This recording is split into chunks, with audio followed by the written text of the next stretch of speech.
Thank you for joining the Resilient Cyber Show. My name is Chris Hughes, and today I'm joined by Jacob Horne. Jacob, thanks for being here, man. Hey, thanks for having me. Definitely, I'm excited to chat with you. Surprisingly, I think this might be the first time we've chatted via video. Maybe once before, but we've been crossing Long time paths. ago, yeah, a long time ago. But that's in the past, right? That's in the past. All the that was before the rule. We're post rule now, so this is a brave new world that we're all in. Yeah, it is. It is. So, for folks that don't know, you haven't crossed paths with you, and you know what? You have been on the show. It's like 3 seasons ago. It was a long time ago. Long time ago. Oh yeah. So, who is Jacob Horne, and what are you up to? What is your expertise, and what do you focus on? Yeah, so I'm Jacob Horne, Chief Cybersecurity Evangelist at a company called Summit 7, and that's just a fancy way of saying that I do management consulting as content marketing. I have no sales quota. I have no quota of any sort. My entire job is just to put information out there into the ecosystem, explaining what's going on, as basically just as a function to educate the ecosystem about what's happening. So we're a services company. We're not a consulting company. We're not an assessment company by any means. But over the years, as I'm sure people are aware, there's a lot of misunderstanding and confusion and bad or no information about what this whole CMMC, NIST, DFARS world is.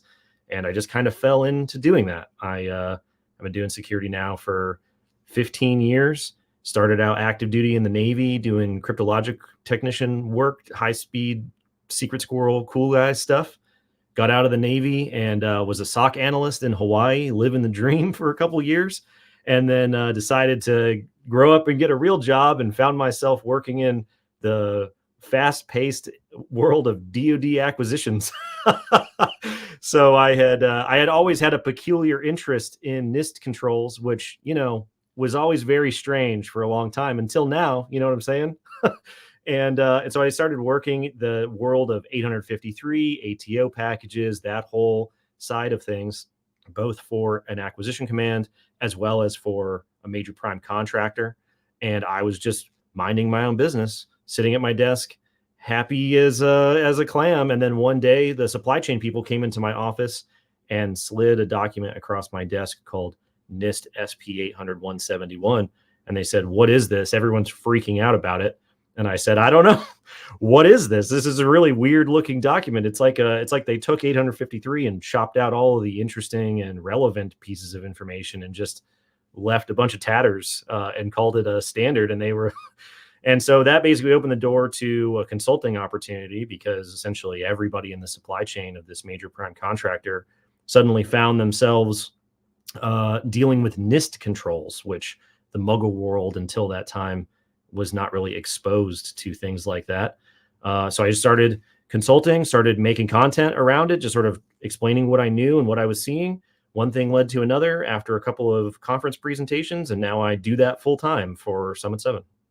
Yeah, I think that's a really awesome way to describe your trajectory, but also I think it's a really unique role that you're in, is because you've already were doing this out of a passion of, kind of reading these things, talking about them, having this deep discussion with the community on these topics, and you found a place where you can do that, in your role, your professional role, which is a perfect fit.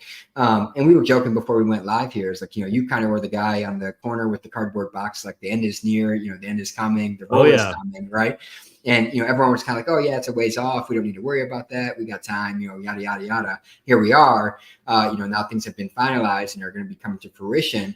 But for folks that don't know the language of 800-171 or CMMC, what are those things, and how does it come about, and what's the intent here? Yeah. So the easiest way to describe what's happening is CMMC, the Cybersecurity Maturity Model Certification Program. CMMC is a DoD program that is trying to verify that DoD contractors have implemented requirements that have been in their contracts for a long time.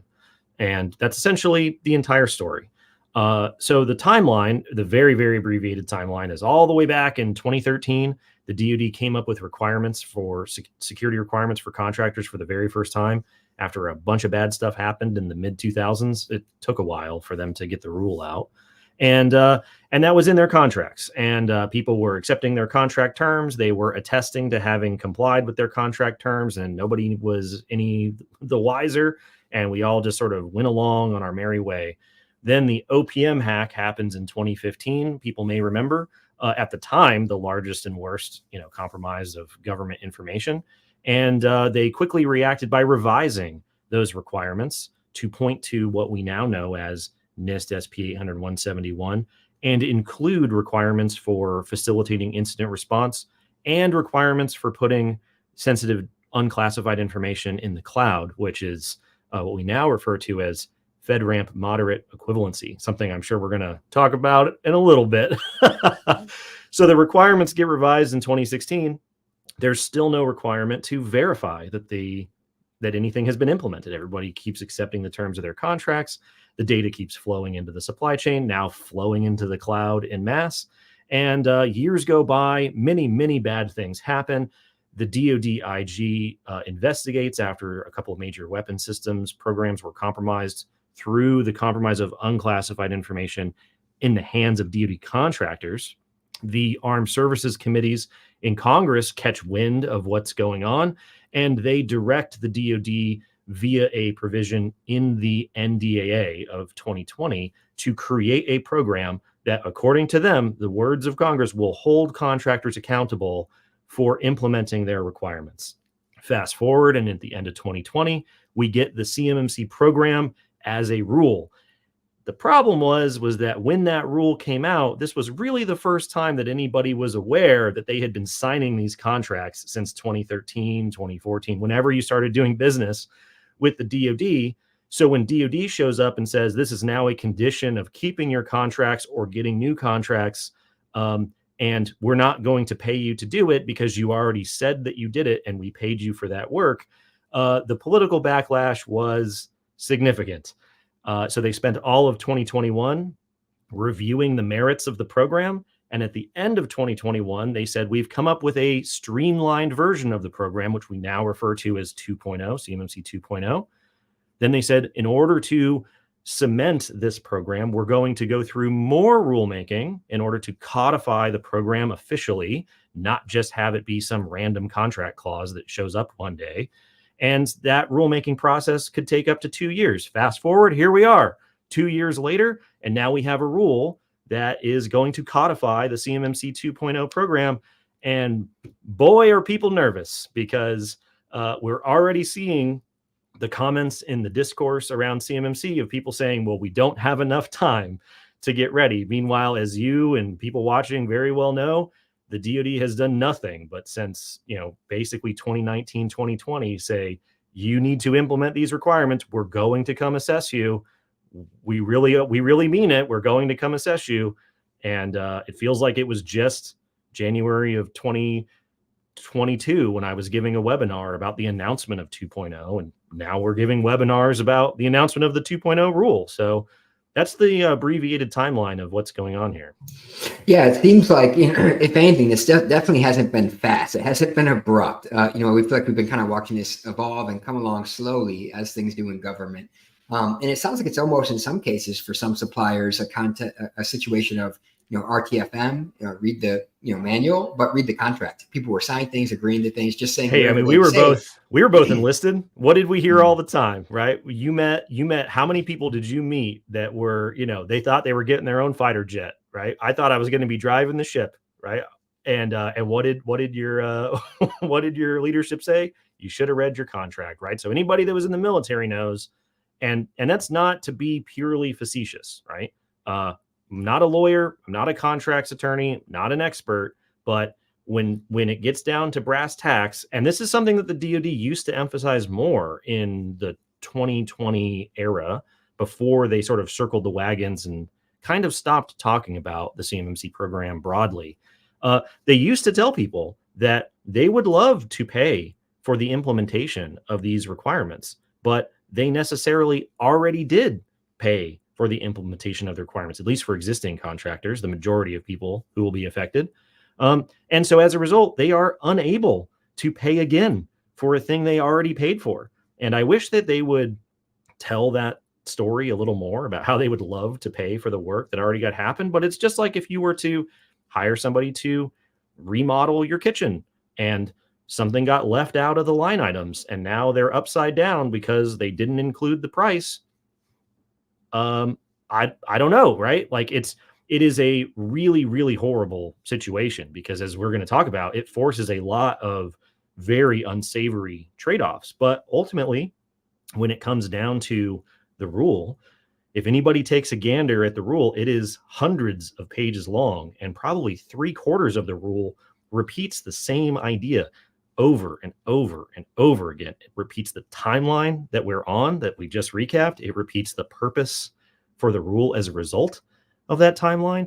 And it repeats emphatically over and over again that this program is not imposing the requirements. This program is verifying the requirements that are imposed by a different contract clause. And so if you are going to try to deal with implementing the requirements and the resulting cost, that is not a result of the CMMC program, right? That is the result of the 2016 rule that created the clause and pointed to 171. And, basically since 2020, there's been this conflation. You see this in op-eds to this day. You see this in LinkedIn hot takes to this day. I get misquoted in articles all the time that sort of make this point where they talk about the cost of CMMC. There is a cost associated with CMMC. The cost of implementation is not a result of CMMC. Like many things, CMMC really exposes a lot of the technical and regulatory and organizational debts that persist throughout the defense supply chain. And as a result, it takes the blame. One quick example, one of the forms of data that DoD is worried about is ITAR data, export controlled, unclassified information. And anybody that's worked in the DIB for any amount of time will know that bringing up the conversation around getting ready for CMMC exposes a lot of companies that say, we have never attempted to protect ITAR data whatsoever for various reasons, right? This is no judgment here. It's just what I've seen in years of working in this space, right? CMMC is exposing that ITAR data, a Department of State regulation, is not being upheld very well. And it just so happens that as a result, CMMC sort of takes the blame. It's not even the same agency that is worried about their data being protected, but CMMC is the whipping boy here for all these other issues that it has sort of exposed over the years. Yeah, it's a great perspective unpacking the kind of downstream ramifications that it's exposing. You said a few things that I wanted to kind of pull a thread on.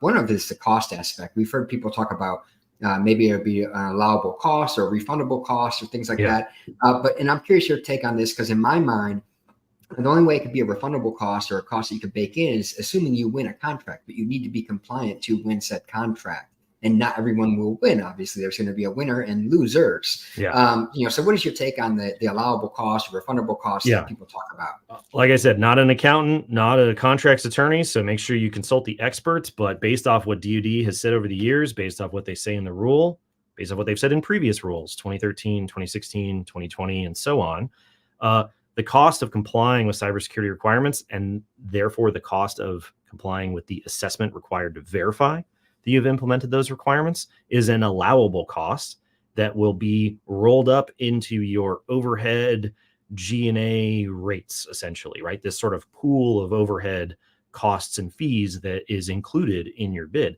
This is why everybody's upside down, because if it were to take you, I don't know, $100,000 to implement 800-171 for a 500 person organization or something, just to make the math easy, and the $100,000 is missing from your overhead bid, then you're not going to get paid for it. And you're going to go, well, we don't have the money to implement it. And DoD says, well, we paid for that line item. It's in your overhead, right? And that's where the gap comes from. So as far as the allowable cost part, the cost of getting your CMMC certification, the amount of time that it might take you to do a self-assessment if you're eligible to do something like that, perhaps you're at a lower level of CMMC, is supposed to be rolled into your overhead rates. Now, to your point, this comes up quite a bit. People will say, well, I have to outlay all these funds in order to win the contract. What if I don't win the contract? Then I'm sort of out of pocket. And I'm no expert here, but as far as I understand, there's quite a bit of things that companies pay for when they expect to win a contract, and they don't always win their contracts. That doesn't mean that they're going to get that money back. They didn't win the contract, right? For whatever reason.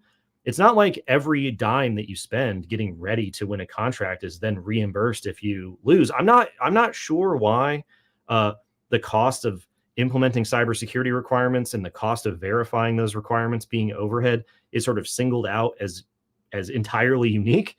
It seems like it would just be rolled up like every other cost that goes in.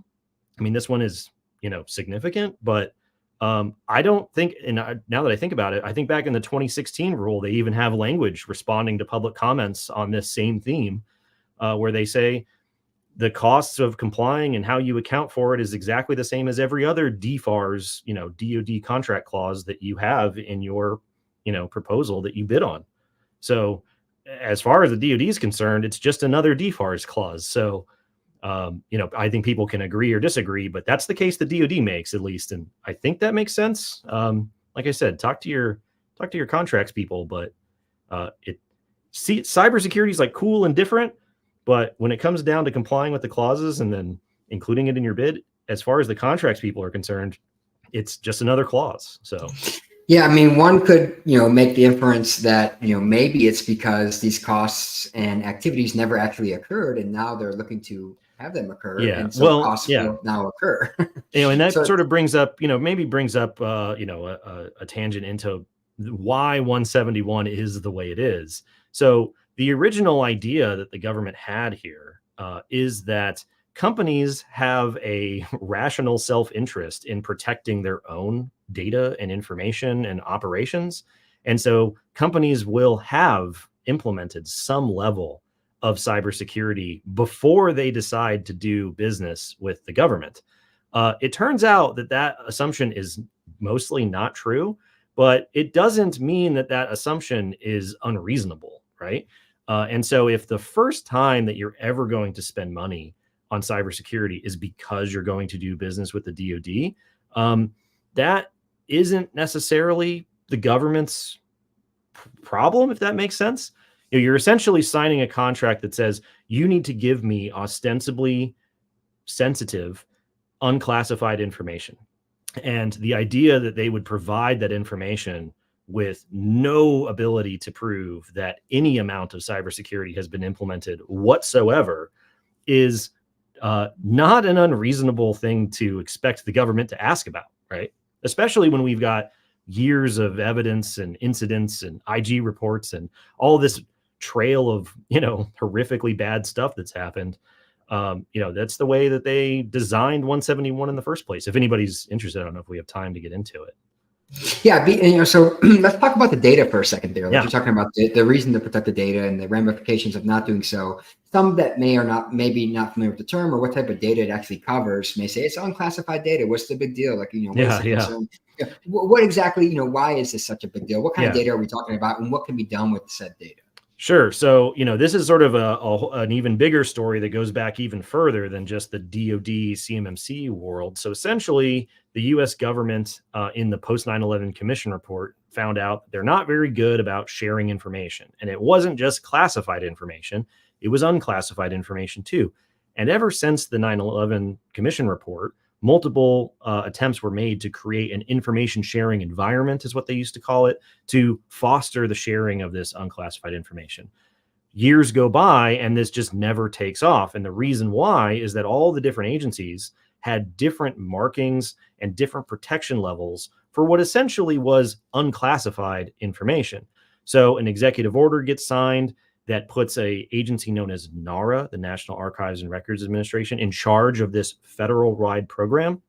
It basically says, hey, normalize the markings, come up with a minimum acceptable baseline of protection that we'll all implement. That way we won't be, shooting ourselves in the foot for sharing this information. Oh, and by the way, when that unclassified information goes out into the supply chain, those same requirements will apply. Just because the data is outside of the federal government doesn't mean that it can suddenly be unprotected, right? So this was what is known as the CUI program, or the Controlled Unclassified Information Program. This is a federal-wide program.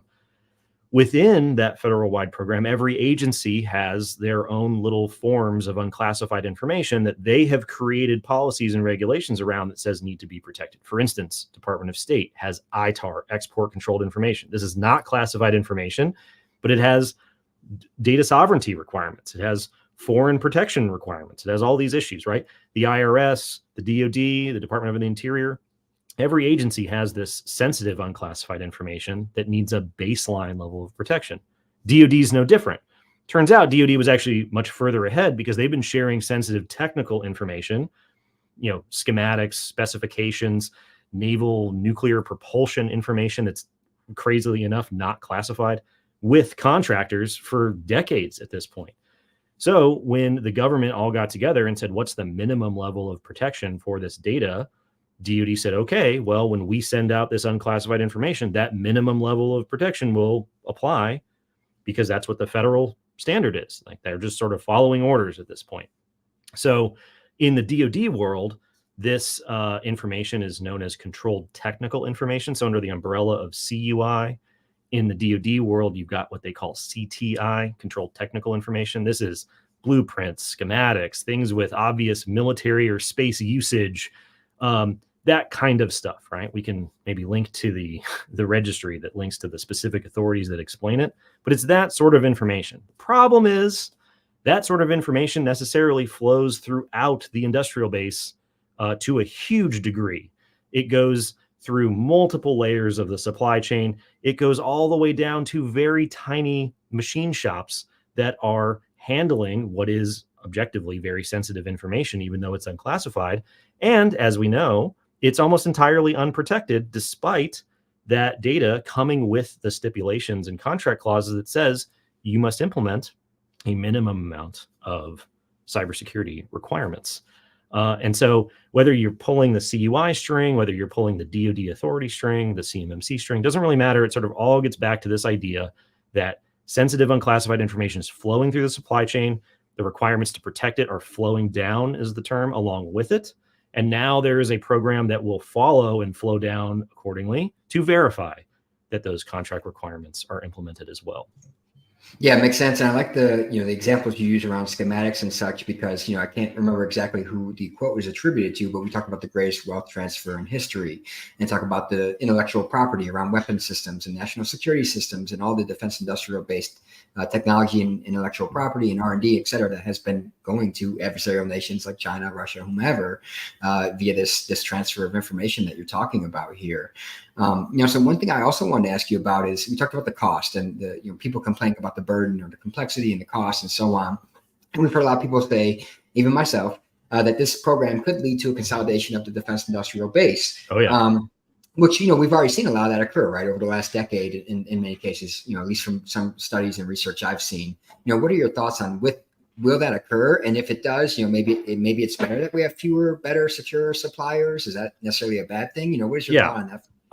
Well, outside of my opinion on whether it's a good thing or a bad thing, I'll tell you that the consolidation has already been happening, right? Consolidation, we know, right? Basically, the policy position of the U.S. government and the Department of Defense specifically has been one of either looking the other way or outright encouraging sharp consolidation in the defense industrial base at all tiers since the end of the Cold War, right? There was a famous meeting known as the Last Supper in the 1980s, where the heads of all of the DIB prime contractors had like a meeting with the DoD, and the DoD was like, this Cold War is over. The boogeyman is gone. It's the end of history.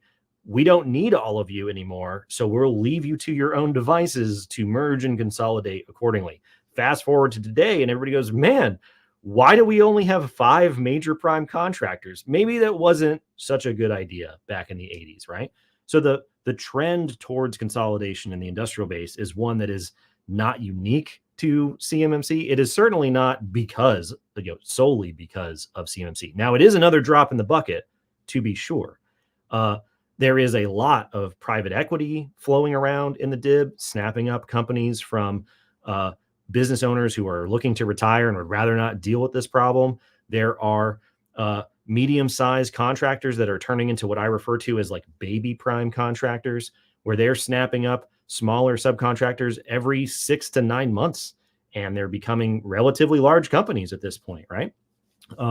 So will it fuel some amount of consolidation? Probably, yeah. Just like everything else the DoD is doing, it's going to fuel consolidation. Is that a good thing?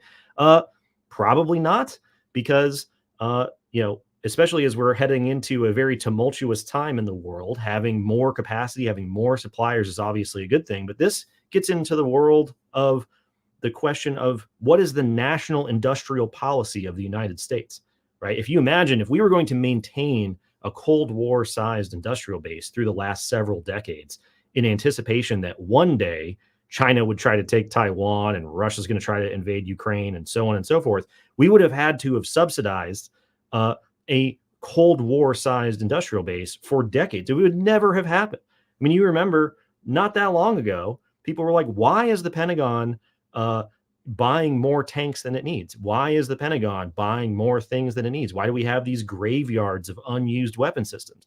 Well, if you don't have the weapon systems in demand, then the suppliers go out of business. And then when you need the suppliers in the future, you can't get them.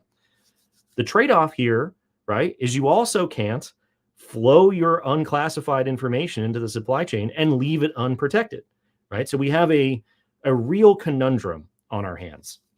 And this is a policy question, right? There is essentially no way for us to tailor the baseline of minimum requirements down to a point where a company of a dozen people without any IT expertise in-house, without the funding or margin to hire those people, without the knowledge of how to shop for the right outsourced third-party partner to work with, the inability to raise their rates, the inability to negotiate this out of their contracts because they are a smaller organization below what we often talk about in our content, you and I both, the cybersecurity poverty line.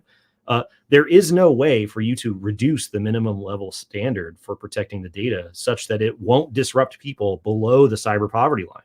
And the majority of the DIB, upwards of 50, 60, 75%, are below the cyber poverty line. So that becomes a question where if we can't reduce the standard to a point, maybe you can reduce it slightly through tailoring. The NIST revisions are being revised currently. Everybody make sure you submit your comments. If you can never reduce the standard to the point where you won't disrupt the supply chain, right? And you can't not verify that the requirements are being implemented, then it isn't a problem with the requirements. And it's not a problem with the verification program. It's a problem with the funding, right? So where's the money? Well, according to the DoD, they've already paid a bunch of people for it. But remember, the Armed Services Committee in the NDAA told DoD to go do this, right? DoD is not in charge of their own appropriations. Where's the appropriation in the NDAA in 2021 or 2022 or 2023 or this year, right?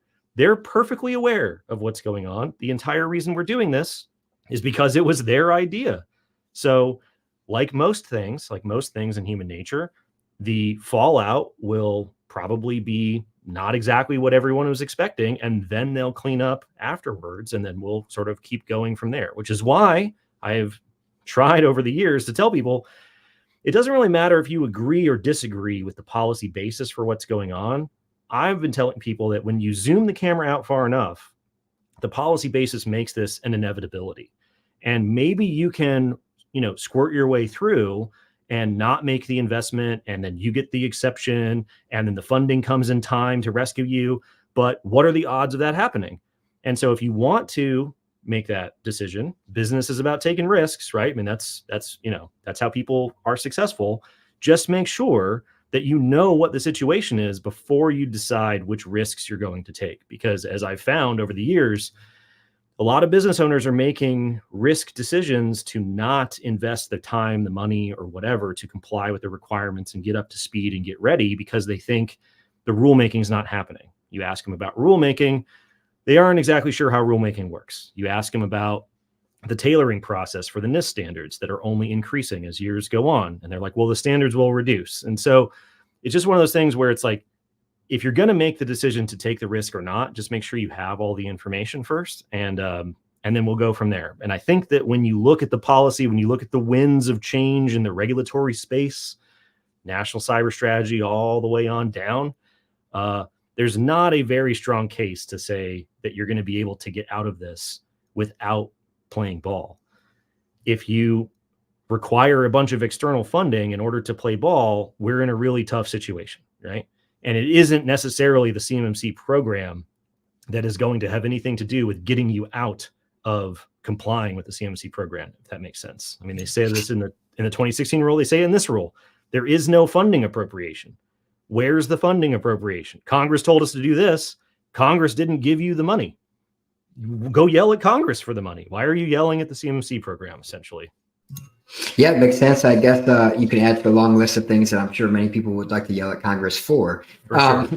So, I wanted to ask you, you talked about, first off, before I move on to the next question, you kind of point out the challenging dichotomy of the nature of cybersecurity. You can't tailor the baseline down so low that it would sufficiently protect the data without having some level of cost. Like, it's just the nature of modern technology, digital systems, and digital data. It's the way it works. It's the situation we're in. My favorite quote, just to cut you off real fast, my favorite quote came from somebody who used to work at NARA back in the day, who was one of the original, authors and people who have developed 800.171. And when they would respond to public comments around cost, they would say, if you ever figure out a way to do security for free, you're probably going to sell it for money. So that just is what happens. Sorry. I just thought no, it's a good take. It's the cost of doing business is essentially what we're saying. If you're going to target this market, it's the cost of doing business in this market.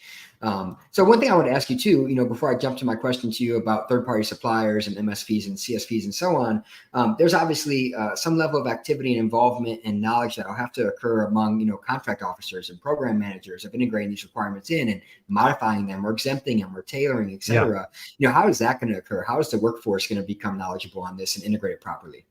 They probably won't. I mean, if you're asking me, if you're trying to ask me if I'm advising somebody, this is not advice, but if I was advising somebody and I'm consulting with them and we're like, hey, what are the odds that the contract officer and then the program manager are going to work together to educate themselves on the details of CUI, the details of the requirements, and then try to carve out an exception for us, a small company, many tiers of the supply chain removed from the DoD, on which the DoD doesn't even have privity of contract in our agreement with the prime contractor. Pretty far-fetched that that's going to happen. Anybody that's been in or around DoD and the culture of the DoD knows that human behavior is going to take over. We've already seen this with the CUI program, where you have situations where you either have a tremendous undermarking of CUI data, where data that is objectively and obviously to anyone needs to be marked as such does not get marked.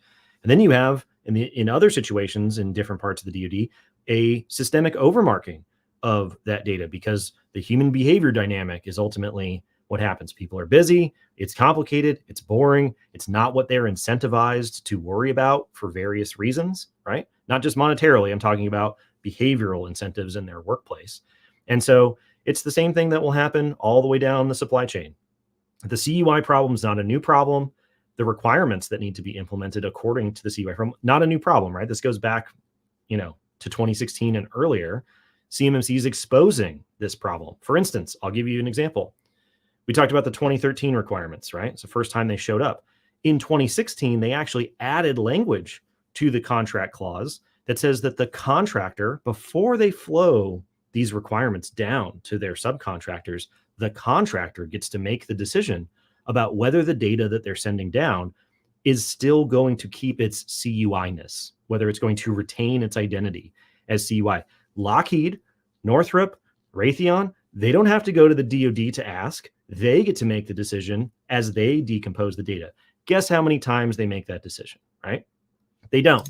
They high watermark the requirements for their suppliers because it mitigates their own risk. They high watermark the requirements for their suppliers because it's the easy thing to do. And if you wanted to, really be facetious about it, you could say, we're giving you the requirements in advance because we may need to send you the data in the future. We can't wait until we need your capability for you to then decide to embark on a 1 or 2 year long journey that you may not even make, to be able to send you the data. You need to be certified, and have implemented these requirements now so that we can have the ability to send you the data in the future. So the odds of you getting a waiver or an exception, exceptionally small. Yeah, I think you're spot on. Is many acquisition professionals are simply not going to be as knowledgeable on this as they may need to be, or have the time and bandwidth or incentive to even dive into this and really dig into all these requirements. And it's going to have a cascading impact, like you talked about, not just from the government to the prime, but from the prime to the subcontractors and all the way down. That has massive a downstream impact in terms of cost and burden. And again, not to be a total apologist, that is not a dynamic that is the result of the CUI of the CMMC program. That is an existing dynamic in the supply chain for which people are now realizing as a result of the CMMC program. So it is not CMMC's problem that CUI is overmarked or undermarked. It's not even the same office in the Pentagon that's responsible for it. It's not the CMMC program's responsibility as to whether you get the contract clause flowed to you. Again, it's not even the same office in the Pentagon that's in charge of the contract clauses. There's a lot of different interdependent dynamics that are going on here. So when people say, oh, I think I'll be exempt, or we're going to get a waiver, or this or that, maybe we should grab a whiteboard and draw it all out, because I just don't think that the odds of that happening are as strong as people's confirmation bias would lead them to believe.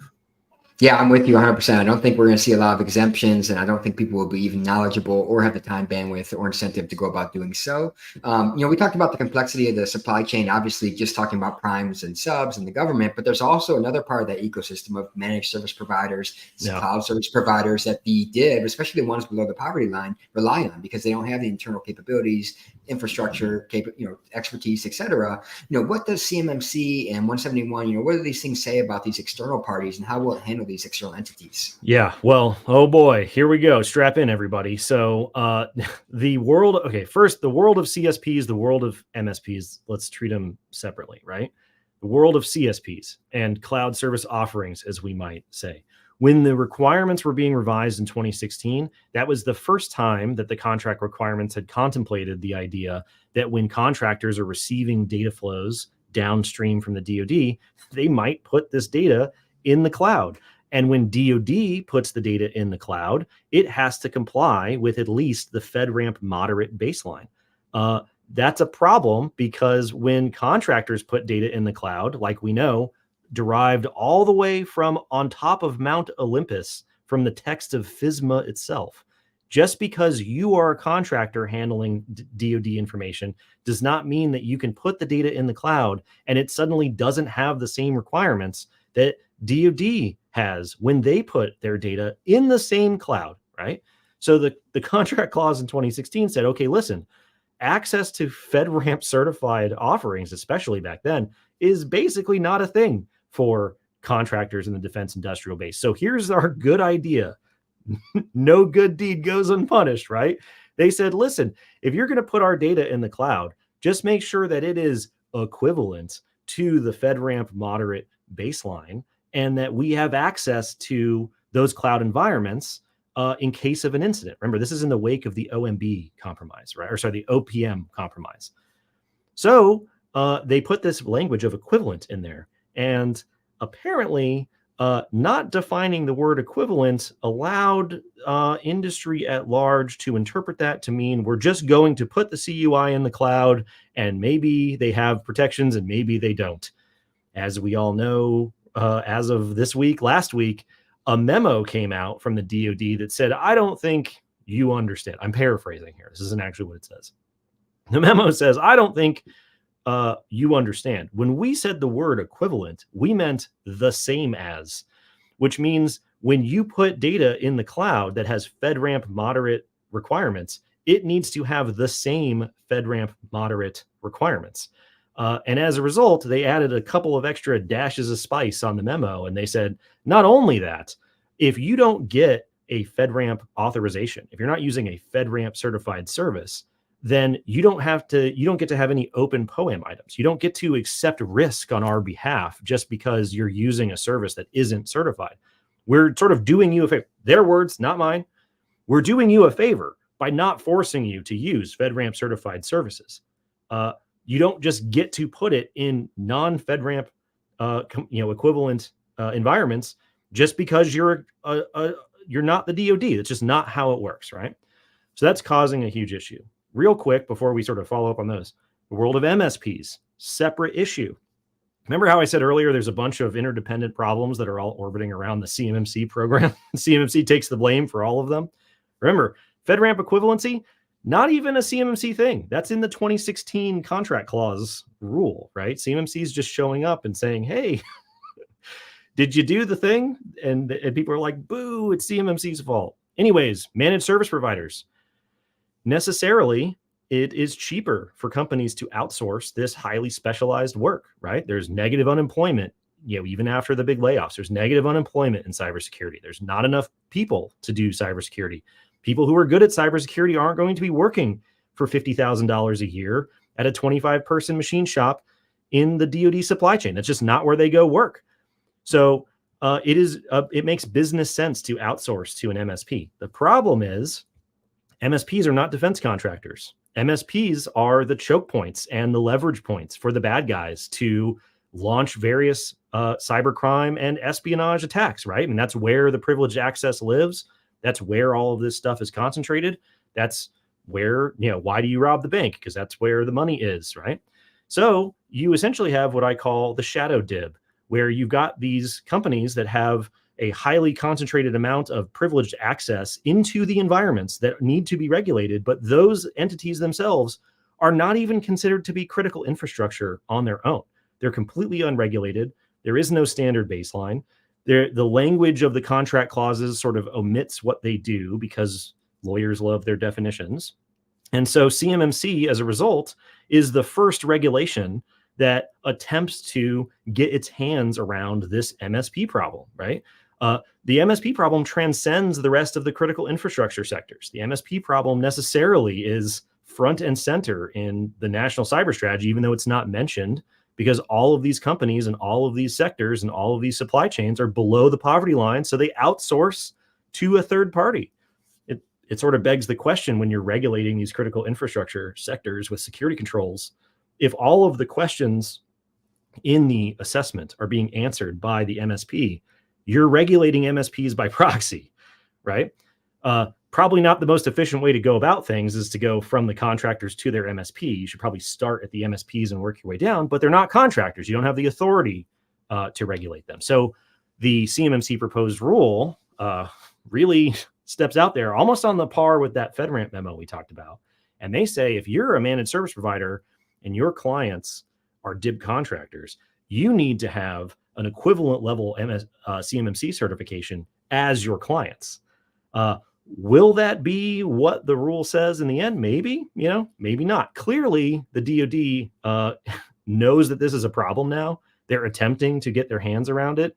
The assessment guides and the details of how the controls will be verified pay a lot of attention to outsourced providers. So they're definitely not getting away scot-free. Real fast, I know, I apologize. The other thing going on, the standard itself, NIST SP 800-171. You're going to love this. NIST SP 800-171 was crafted with the assumption that companies had full-fledged cybersecurity programs already in place, because any rational, self-interested actor in the ecosystem would, of course, be interested in protecting their own data. And what would be involved in that program will just assume that those things are being done, and we won't explicitly require them. And what was one of the controls that was assumed to be in place, but not technically a requirement? Verifying and applying standards to your managed service providers. So the irony here is that as NIST is revising the 800-171 standard, they realize that that was a mistake. It was an omission. They're tailoring it back into the security baseline that you need to have some sort of MSP proof that they're implementing requirements. But little detail here, the proposed rule doesn't specify the most recent version coming up of 800-171. It's going to verify the current version. So we know that MSPs are a problem. The standards writers are changing the standard to include MSPs, but because of the fun and wacky world of rulemaking, we're going to assess the older standard that assumes that you did it and doesn't actually verify, right? This is what everybody wanted. I was just talking to somebody on LinkedIn today, where they said, boy, CMMC isn't agile. It's not fast enough. It's not responsive enough. And you're like, hey, in 2020, they tried that. Right? Everybody wants the government to go fast and break things like the private sector until your company's the one that starts to get broke off. You know what I mean? So they tried to go fast. They tried to be agile. They tried to say, we don't need the extra rule. We don't need to do this. We'll just figure it out as we go. And people lost their minds. So we wait 2 years and then we blame the rulemaking process for taking too long. And now we've got an upside down standard with bad assumptions. And everybody goes, whoa, we're not assessing the right requirements. Which one is it, everybody? Did you want the 2021, the 2020 rule that gets a little crazy? Or do you want the slow plodding one that leaves some things to be desired? You know what I mean? Yeah, you can go both ways, whether it goes too fast and everyone says, hold up, we're not ready. We don't, we're not prepared for this, or, hey, it's taking too long. It's disconnected with reality. It's not agile enough, et cetera. So I want to dive in a little bit on the FedRAMP piece. I personally served on the FedRAMP team as a GSA employee in the past, and it's been around for a decade plus, and it has about 300 approved offerings in a market of tens of thousands. And there's a lot of people within the defense sector and the government in general who say that it's stifling access to innovative cloud service offerings. And it's too cumbersome, it's too costly for small businesses or industry to get through the process. And I feel like we're going to see this. It's that same CMMC is just exposing, that problem again, like you talked about. Because I think what we're going to see is we're going to see some CSPs that get approached with this requirement now from DIB suppliers saying, hey, we can't meet all these controls. We don't have the bandwidth or financial resources or expertise in house, et cetera. So I think it's going to leave the DIB with access to less, cloud service offerings as well. But again, it goes back to that fewer, more secure, more compliant suppliers potentially being a good thing, or at least what they're after here.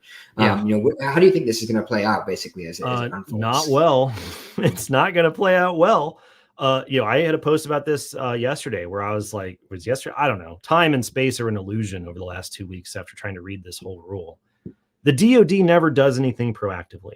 They only ever change these regulations reactively. And you can like that, you can hate that, but every single time they have calibrated or created new requirements is a result of some horrible thing happening. The 2013 rule was a result of horrible stuff happening. The 2016 rule, a result of horrible stuff happening. 2020, so on and so forth. And now we know that FedRAMP equivalency is not being upheld. We know that over the last couple of years, DoD has really started using their own auditors in however limited function they have to go out and start what's going on here and kicking over rocks and knocking on doors. And all of a sudden, a memo comes out that slams the door shut on what was previously a completely open-ended, completely undefined, do the right thing, make good choices, everybody, idea of equivalency. And they're like, no, right? It is the contractor's responsibility. It is the contractor's decision. We're coming after the contractor. These are the requirements. They would not just issue that memo out of the blue. I don't know what happened. The news story's not out. I haven't seen Krebs report on it yet. I'm sure we'll find out eventually, but clearly something horrible happened, and this is their response. And I think this gets back to the idea of this debate comes up around 171. 171 is not a list of suggestions, right? 171 is the output of the government's tailoring of 853 through their lens of acceptable risk, right? It is a minimum baseline. If you cannot or don't want to comply with various parts of that standard, you have to ask the DoD CIO for an exception, right? It's literally in the DFARS 7012 clause from 2016. Email this email address in order to ask for a waiver or an exception. If you are handling their data, you are a data steward.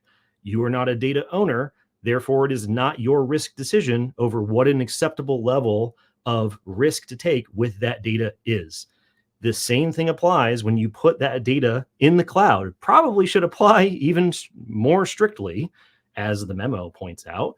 And as the memo sort of points out in the bottom few paragraphs, someone made the decision to take DoD's data and put it in the cloud, and it wasn't the cloud provider. It was the contractor that made that decision as a data steward.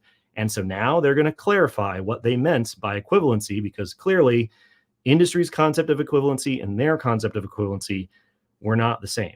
However, this idea of 100% compliance, no open POEM items is a spicy one. So let's just imagine here. I don't know. I don't know what they're thinking. I think it's probably pretty clear that they don't like this idea of equivalency anymore. It's hard to enforce. It's hard to define. It's hard to interpret. No good deed goes unpunished. They tried to be nice in 2016, and it's just a huge mess. It's much easier for them to say, listen, if you are keeping our data in your premises, we'll cut you a deal, and give you a much smaller version of the 853 moderate baseline. But if you're putting it in the cloud, all bets are off. It ain't 2015 anymore. There's only 300 or 400 authorized offerings, but back then there were 3 or 4. So there's a lot more options than there used to be, even though there's not all that much. Does that constrain innovation? Does it constrain access to whatever offerings? Yeah, I guess. Of course it does. But that is a trade-off that they seem willing to make. And again, this is a DFAR 7012 2016 rule, current interpretation problem. This is not the CMMC rule. This is not a CMMC thing. Don't come for CMMC about this FedRAMP memo, right? Don't at them. They're different spheres of influence, if you will.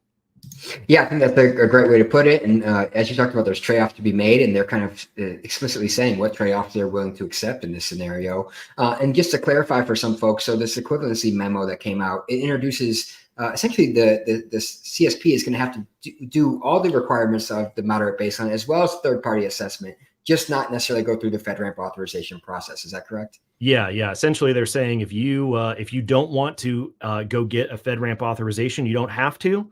But if as part of the FedRAMP authorization, you're getting a certified decision about what can go unimplemented and on a POAM, since there's no government decision involved here, we're not going to let you make that decision on your own, right?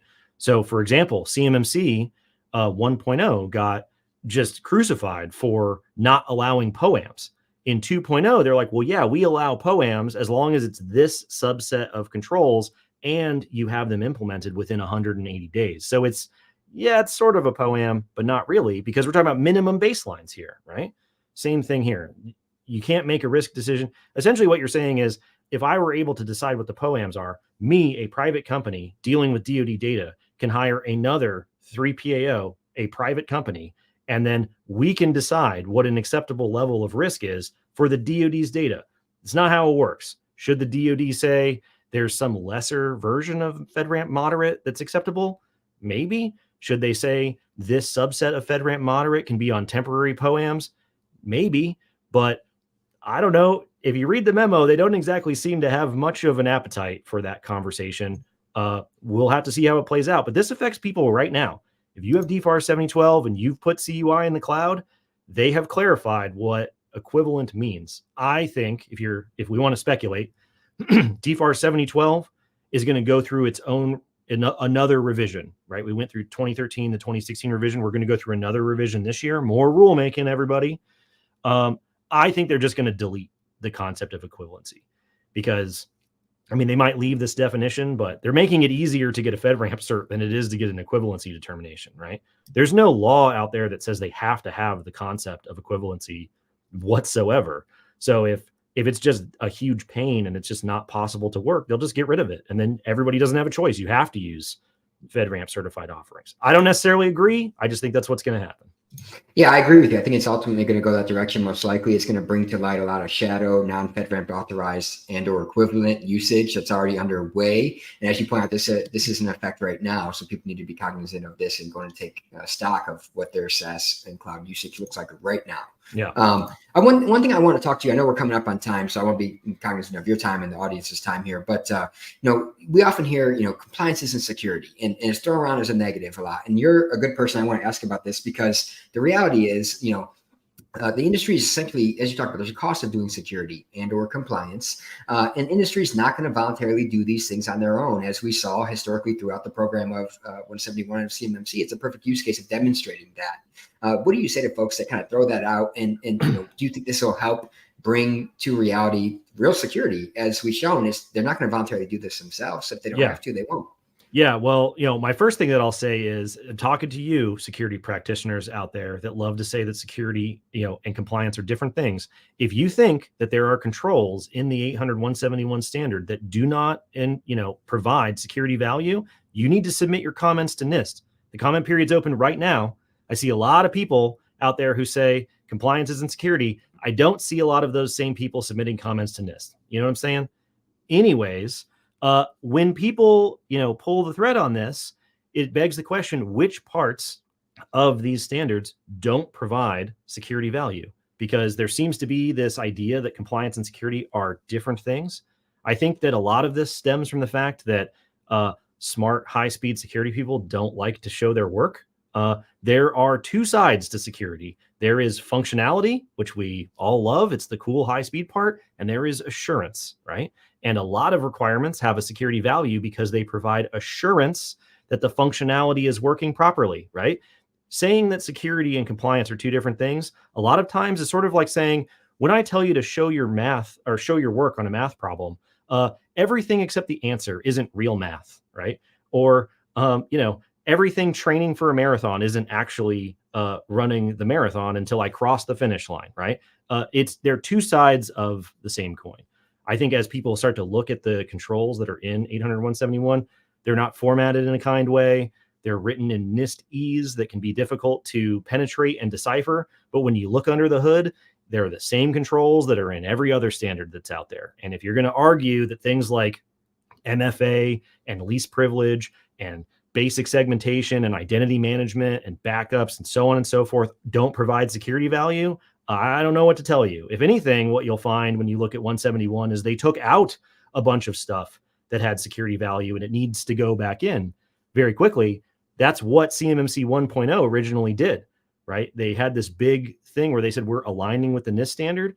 CMMC 1.0 added controls on top of the NIST standard because DoD said there are gaps in this document by design because the assumptions are bad.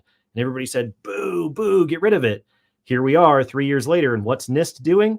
They're reversing those assumptions and putting those controls back in the baseline that CMMC 1.0 said needs to be in the baseline. The more you know. I think that the security and compliance thing is a false dichotomy. I think that most of these standards out there haven't been overly prescriptive in a long time.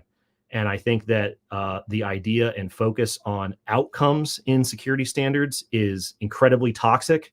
I think that the focus on outcomes in security standards is the language of the cybersecurity 1% who know what they're looking at. It would be like if we were going to create a cookbook and it only had pictures of the finished dishes because the recipes are too prescriptive, right? We're talking about a standard that we just talked about is applying to a world of people who do not know what they're doing. And you're basically saying, let them cook. It's not how it works, right? It's a paradox. You have to have prescriptive information in the recipe to make the recipe. You can't just have the focus on outcomes. The world of CMMC and NIST is trying to wrestle with this problem. Meanwhile, the peanut gallery says compliance isn't security. Not very helpful, everybody. Yeah, I agree with you. I don't like it. It's a false dichotomy. It's a tired line. I'm kind of tired of hearing at this point too. And, and I've been guilty of using it throughout my career at some points. But, I think the reality is like industry is not going to do what they're not required to do. And ultimately you need some standardized way of, thinking about security in the context of a broad organization, a broad collection of organizations with many different technical environments and operational environments and things of that nature. And ultimately, like without that, it's just not going to occur on its own.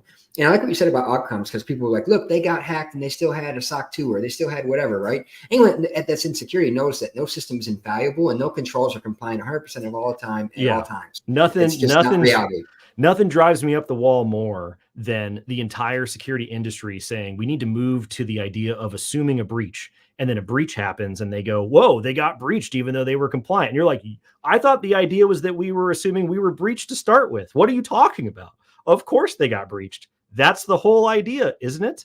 Isn't facilitating incident response and cleanup? Like people will say, oh, it doesn't stop APTs. And you're like, yeah, it's not going to stop 0 days by definition. But if you want to facilitate incident reporting and helping companies clean up and all of this stuff, you're going to have to require that the precursor controls that facilitate those processes are in place. You have to have granular access control that gets logged in order to generate the logs that get analyzed once something bad happens. And if you say, well, all these basics aren't real security, I don't know what to tell you, right? It's an uncomfortable truth here that, as you said, we'll, as a security community, just flog ourselves constantly about how can we convince companies to spend money on security. And we all know that until somebody really forces the issue and makes them do it, you're going to make some trade-offs that probably aren't exactly providing good security either. So there's not a lot of options out there for forcing the issue. Regulation comes with a lot of trade-offs. It comes with a lot of warts. It is not a fun or fast process, but in the toolbox of levers that we have here for moving the needle, it's one of the only ones that we have. So people can get on board and try to make it a better process. It's going to be a long-term fight for making regulation a better process, but we've been trying without the regulation for a really long time now, and it hasn't gotten us very far. Yeah, well said. Well said. I agree. And that's probably one of the best takes on the compliance, false dichotomy of compliance versus security I've heard. So we're out of time. I want to wrap us up here, and there's so many more topics we could dive into, but just real quick, for folks that are following this along, what has happened? We've seen the finalization of the rule. What happens from here? What should folks keep an eye on? And we'll follow up in the future again for sure. Yeah. So people can follow me on LinkedIn for content, and we got a podcast on YouTube. If you just find me on LinkedIn, the algorithm will never stop showing you information about CMMC. Basically, what we're waiting on is starting in Q1 of 2025 is when the bomb goes off. DoD is going to be highly motivated to get done before the election. I think there's various reasons why they will be able to do that, which means the bomb could go off as soon as the end of this year.